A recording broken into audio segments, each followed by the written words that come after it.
শরীরটা বিরাট গরম।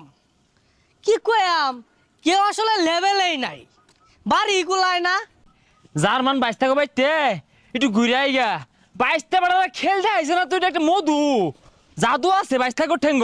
শালার ব্যাগ থেকে তোকে 7টা গলি দিউল লাগে, 7টা গলি দিতে কইলাটা সেট করে উঠছে। একটা কম দে নাইলে একটা বেশি দে, ব্যাগ থেকে 7টাই দিবার গেছে। এমনি এলাকা থার পাইতাছি না। হ্যাঁ কেরা কুম্বে দে আয় পরে কুম্বে দে কি করা শুরু করে।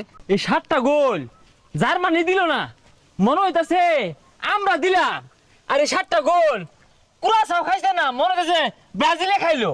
কি আর করা, বাহে দিলে ছেলে তো খুশি হতেই পারে। বুঝতাছি তো, তখন যে মরিচের মতো জ্বলতাছে বাইরে, কি আর কইবি কছে 7টাই গোল দিল লাগে। এটা কম দে নাহলে এটা বেশি দে, তাও আবার 7টা প্লেয়ার মিললে 7টা গোল দিল।